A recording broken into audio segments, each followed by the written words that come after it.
Со димни бомби и водени топови, специјалците растеруваат толпа насилни демонстранти.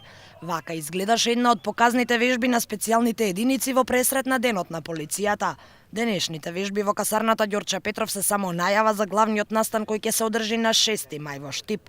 Оние кои го уривале системот ќе се срамат да дојдат на одбележувањето на денот на полицијата, рече министерот Оливер Спасовски одговарајќи на новинарското прашање дали ќе го повика поранешното раководство на МВР на предстојната свеченост. Како дека ќе ми биде мило дел од луѓето кои што направиле добро за македонската полиција во изминатиот период да бидат присутни на овие манифестации.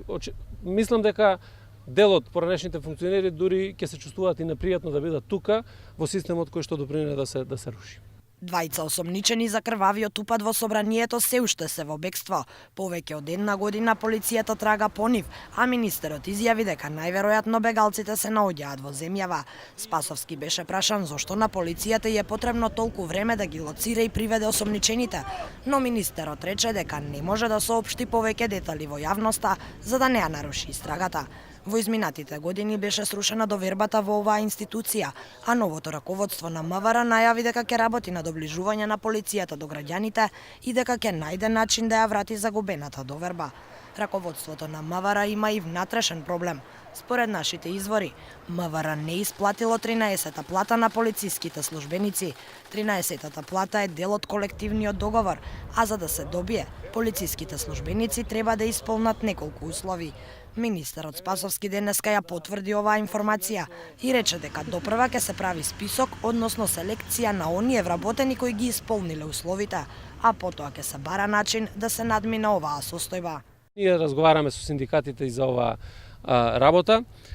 Интензивно се работи на проверка на сите овие податоци за да се утврди точната бројка на луѓе кои што исполнуваат услови за да ја добијат таа 13-та плата. Тоа е повеќе од 150 часа прекувремена работа, која ќе направиме таквите анализи, ќе излеземе и со информација до владата на Република Македонија за што веќе имаме како министерство размислување како тоа треба да го решиме и да го надминеме, меѓутоа ова треба да се реши трајно.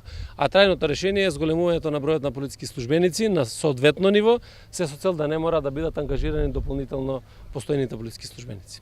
Како што дознаваме, дел од полициските службеници на кои не им била исплатена оваа договорена ставка, веќе поднесуваат тужби против министерството. Во изминатите години, МВР масовно ги кршело работничките права. За само 7 години поднесени се вкупно 14.779 тужби против МВР, а од буџетот на министерството се исплатени 18 милиони евра на службениците кои тужеле за прекршени права од работниот однос.